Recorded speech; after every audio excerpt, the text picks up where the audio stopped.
Hello dear students, welcome once again to this incredible platform of EduLover. Class 10th standard math sample paper के question number 2 के solution में हम लोग पहुंच चुके हैं। अगर इससे प्रीवियस वीडियो आपने नहीं देखा है और आने वाली वीडियोस का भी सॉल्यूशन आप देखना चाहते हैं तो कंप्लीट प्लेलिस्ट का लिंक मिलेगा आपको डिस्क्रिप्शन में, जाइए फटाफट से देखिए। अगर इसके हैंड रिटन पीडीएफ डाउनलोड करना चाहते हैं तो टेलीग्राम का लिंक है, वहां पे आपको मिल जाएगा इसका हैंड रिटन पीडीएफ, साथ ही साथ science, social science, English, Hindi सबके आपको मिल जाएंगे वहां पे मस्त और अच्छे से सॉल्यूशन। क्या है क्वेश्चन नंबर 2, फटाफट से देखते हैं। हालांकि ये क्वेश्चन बनाने में मेरे को लगता है कि सीबीएसई ने थोड़ी सी गलती कर रही है। पी के आया हुआ था, लगता था जिसने ऐसा प्रिंटिंग किया है ना। हालांकि टर्म 1 के बाद आप ऐसा समझ गए होंगे कि सीबीएसई कितना खतरनाक क्वेश्चन दे देता है। ठीक है, देखिए क्या है, find the value of am so that the quadratic equation. अब यहाँ पे जो क्वाड्रेटिक इक्वेशन यहाँ इसने लिखा है mx इंटू 5x माइनस 6, ठीक है, ये इतना हमें गिवन है। लेकिन अगर आप इसका सॉल्यूशन देखने जाओगे तो यहां पे है +9 इक्वल्स टू 0। ये एक्चुअल में क्वाड्रेटिक इक्वेशन उसे लिखना चाहिए था, लेकिन उसने थोड़ा मतलब समझ सकते हो ना, सीबीएसई है तो थोड़ा तो गलती कर सकता है। ठीक है तो यहाँ पे +9 है एक्चुअली में। जब आप इसका मतलब आंसर की देखोगे तो उसमें आप देखोगे तो यहाँ पे +9 से आंसर लिखा हुआ है। ठीक है, तो हम यहाँ पे +9 लेकर बनाते हैं। ठीक है, तो यहां से मल्टीप्लाई कर देंगे तो कितना होगा, 5m(x) into x that is x square minus 6mx plus 9 equals to 0। Equals to कितना हो गया, 0। हैज 2 इक्वल रूट्स, है ना, 2 इक्वल रूट्स है। तो अगर इसको हम लोग क्वाड्रेटिक इक्वेशन के फॉर्म में देखें, क्वाड्रेटिक इक्वेशन किस फॉर्म में होता है, तो बिल्कुल x square plus bx plus c equals to 0। तो ऑन इक्वेट करने पे हमें क्या मिलेगा, a equals to 5m, b equals to minus 6m और c इक्वल्स टू 9, है ना। a के प्लेस पे ये मिल जाएगा, b के प्लेस पे इतना मिल जाएगा और c के प्लेस पे इतना मिल जाएगा। नाउ ठीक है। नाउ अब हम लोग क्या करेंगे, अब हम लोग कर लेंगे, क्योंकि 2 इक्वल रूट्स हैं तो यहां पे लिखेंगे since the given quadratic equation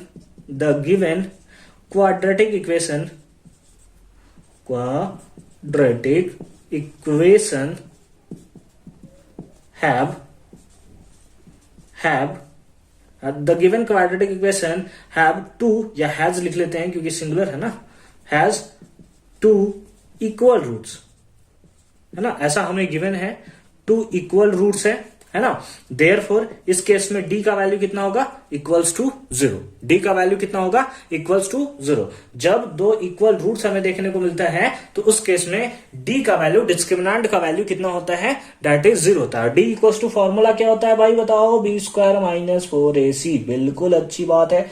b का वैल्यू पता है क्या, बिल्कुल पता है सर, -6m का होल स्क्वायर, -6m का whole square minus 4 into a का वैल्यू कितना है, 5m, लिख लिया 5m, इंटू c का वैल्यू कितना है, 9 इक्वल्स टू 0। अब यहां से कितना हो गया, 36m स्क्वायर, अच्छी बात है, माइनस 9 5 जा 45 और 4 जा that is 180 into m equals to 0। 36 दोनों के पास तो 36 और m दोनों के पास तो m हमने कॉमन ले लिया, तो यहां पे बचा m और यहां पे बचा 5 इक्वल्स टू 0। तो यहां से आप इक्वेट करके निकाल सकते हैं, एक 36 m equals to 0 and m minus 5 equals to 0। तो यहां से m का वैल्यू आ जाएगा 0, m का वैल्यू कितना आ जाएगा 0 और यहां से m का वैल्यू आ जाएगा दैट इज 5। m का वैल्यू कितना आएगा, दैट इज 5। तो m का वैल्यू 0 आया, m का वैल्यू 5 आया। लेकिन किसको लेंगे सर, क्या हम लोग दोनों के लेंगे, नहीं, दोनों को नहीं ले सकते, क्योंकि m का वैल्यू 0 नहीं हो सकता है। क्यों नहीं हो सकता है सर, अगर m का वैल्यू अगर हम लोग 0 कर दें, अगर m का वैल्यू 0 कर दें तो ये वाला टर्म जो है, अगर m का वैल्यू, अगर इस इक्वेशन को आप देखो, इस इक्वेशन को देखो, इसमें अगर m आप 0 कर देते हो तो ये सारा टर्म कितना हो जाएगा, 0 हो जाएगा। और आपको पता है क्वाड्रेटिक इक्वेशन कब होता है, जब x का मैक्सिमम पावर 2 रहना चाहिए, तभी वो क्वाड्रेटिक इक्वेशन कहलाएगा।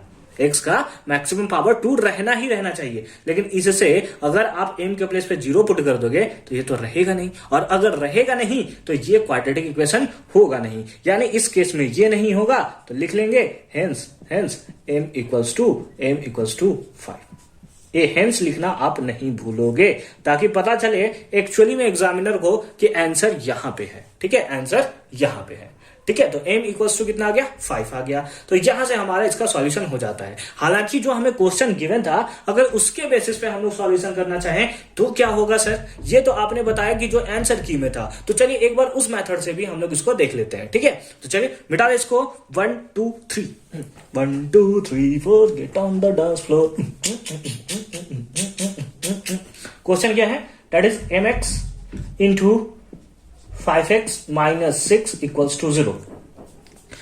ठीक है, मल्टीप्लाई कर देंगे, कितना होगा 5mx स्क्वायर माइनस कितना हो जाएगा, दैट इज 6mx, और यहां पे इक्वल्स टू 0। तो यहां पे अगर इसको इक्वेट करोगे x square plus b x plus c equals to 0, तो यहां पे प्लस 0 लिख सकते हैं ताकि सी का वैल्यू हमें पता चल जाए कि 0 है, बी का वैल्यू -6m है और ए का वैल्यू 5m है ना। यानी कि ए का वैल्यू कितना हो गया 5m हो गया, अच्छी बात है सर। बी का वैल्यू कितना हो गया -6m हो गया, ये भी ठीक है सर। सी का वैल्यू कितना हो गया 0 हो गया, ठीक है।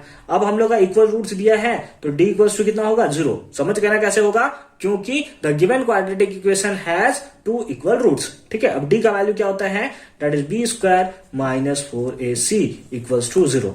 अब b स्क्वायर, b का वैल्यू कितना है, that is 36m square minus 4ac। तो 4 इंटू ए का वैल्यू 5m इंटू सी तो 0 है सर, ये सारा टर्म 0 हो जाएगा सर, यानी कि 35m स्क्वायर इक्वल्स टू 0। तो यहां से हमारे पास m इक्वल्स टू कितना आ जाएगा, m इक्वल्स टू हमारे पास आ जाएगा 0। और ये कभी क्वाड्रेटिक इक्वेशन हो सकता है क्या कभी क्वाड्रेटिक इक्वेशन होगा m का वैल्यू 0 होगा, नहीं होगा। इसीलिए मैं बोलता हूं कि कभी कभी पी के सीबीएसई बना देता है। ठीक है, तो इसीलिए आप क्या करोगे कि x+9 जो है इसके बगल में जो +9 लिखा हुआ है उसको आप लेकर चलोगे, तब आपका सही आंसर आएगा। और जो कि आंसर मार्किंग है सीबीएसई ने जो प्रोवाइड किया है उसमें भी आपको देखने को मिलेगा, तो यही आंसर देखने को मिलेगा। तो आई होप कि ये क्वेश्चन आपको बहुत अच्छे से और क्लियर फॉर्म में समझ में आया होगा कि कैसे हमने इसका सॉल्यूशन किया है। मिलते हैं नेक्स्ट वीडियो में क्वेश्चन नंबर 3 के साथ। अच्छे से पढ़ाई करते रहिए।